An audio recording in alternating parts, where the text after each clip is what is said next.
Hello there. Thank you for watching my views and news. Good to be with you.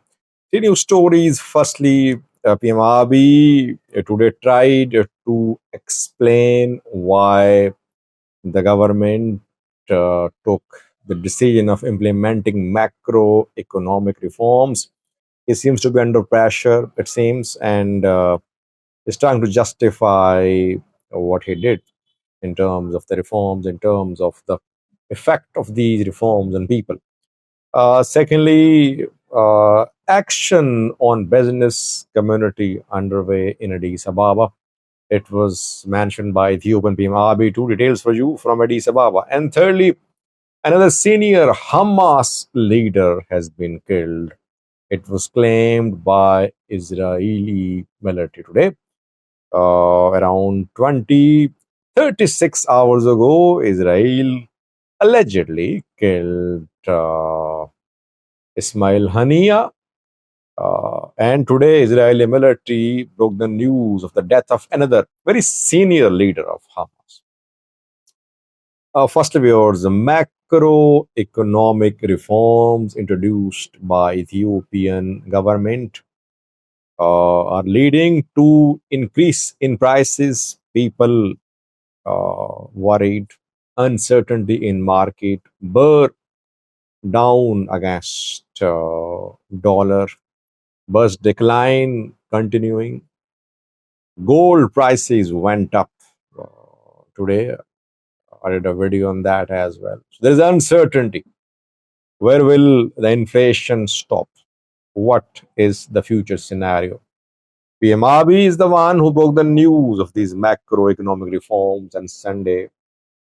And then he called emergency session of the parliament because reaction was expected. Reaction came. People criticized the government. Even some MPs criticized too. Jawar spoke as well. So he called an emergency session of the parliament. Yesterday, parliament met, House of Representatives, and parliament announced its support for these macroeconomic reforms and IMF Ethiopian government deal. Today, PM Abiy himself briefed the members of parliament, regional presidents. Firstly, he said that we evaluated what was required to be done to steer the country towards prosperity. So, in a way, he admitted that Ethiopia had no other options but to go for this macroeconomic reforms package. Ethiopia knocked on several doors, but no answers. So, it had to go for this move, which led to devaluation of birth. Secondly, he said that macroeconomic reform should be seen holistically, not in isolation. I think here he was saying that maybe people just talk about the declining value of birth. They're not talking about other uh, uh, parts of reforms which will lead to prosperity and development. Thirdly, he said government's approach is poor oriented. Government will ensure that people are supported. And lastly, he said that greedy, malicious businessmen who illegally raise prices will not be tolerated. Government will take action. Law enforcement agencies have been told to take action. Uh, so, what he said was basically an admission that government had no alternative but to go for IMF World Bank plan.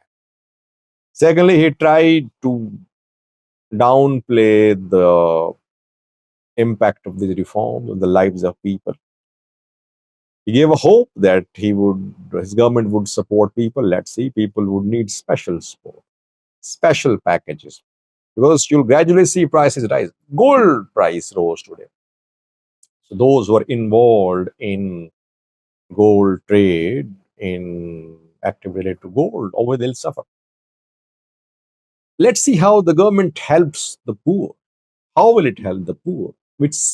By the way, government has allocated some money for special projects to help those who would be worst hit by these reforms. It remains to be seen how this money will be utilized. Secondly, the governments have already started action on those who are raising prices. Addis Ababa, by the way, I told you 2 days ago that in Mercato Market, some price hike has been seen, especially hike in the increase in the price of items imported or made with materials imported. Some traders are deliberately hoarding; they're not bringing their uh, items to market. Addis Ababa government was quick to take action today. It closed around 71 businesses, shops, you can say. The businesses were allegedly involved in hoarding and price hike, illegal price hike. 2 points I want to make. Firstly, those businessmen who bought things, trade items on old prices, they should not raise prices now just because burr is going down. They cannot do that. That's not right. That's not legal. And secondly, those who bought their items on lower prices, they cannot hoard. If they're hoarding, it means that they are waiting for the prices to rise and then launch their products in the market. Obviously, government will take action. First point.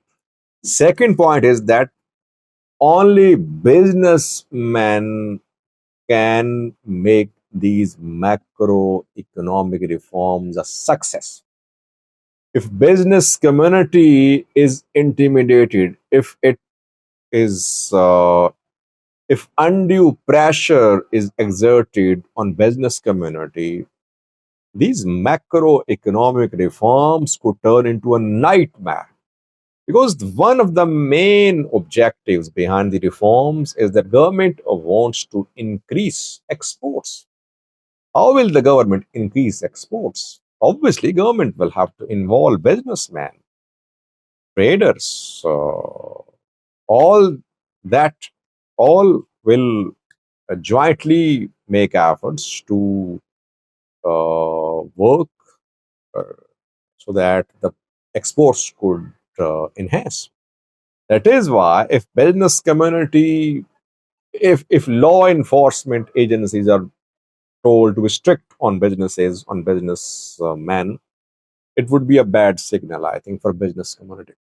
Business community should be taken on board. Yes, those involved in illegal price hike and hoarding should be punished. Lastly, viewers, another senior Hamas leader has been killed according to Israeli military. Around 32 hours ago, Ismail Haniya was assassinated in Tehran, Iran. Ismail Haniya is one of the senior most leaders of Hamas, political wing leader. He was in Tehran, killed there, and before that, Israeli forces launched an attack on a senior Hezbollah leader in Beirut. His death confirmed too. Thirdly, the Israeli military just today claimed while Ismail Haniya's burial ceremony was underway, burial program was underway, Israeli military issued a statement saying that Muhammad Daif has been killed. Muhammad Daif is again a senior leader, head of Al Qassam Brigade of Hamas. Uh, he and Ismail Hani are two the senior most leaders of Hamas. Both have been killed, according to Israeli military. Hamas has not confirmed the death of Muhammad Daif. Israeli military says that Muhammad Daif was killed in a strike which was conducted in Gaza on Khan Yunis, which is an area in Gaza, in July, around 2 weeks ago. And now that the military has confirmed that Muhammad Daif was killed in that airstrike. No confirmation from Hamas so far, but if Daif's death is also confirmed, it would be a big blow to Hamas. Now it seems that just Yahya Sinwar is the remaining senior leader. Other two remaining leaders, other two senior leaders, Ismail Hania and Muhammad Daif, if they are killed, Ismail Hania's death confirmed. Muhammad Daif's a little unconfirmed. We're waiting for confirmation from Hamas side. If both are found dead, then just Yahya is the remaining senior Hamas.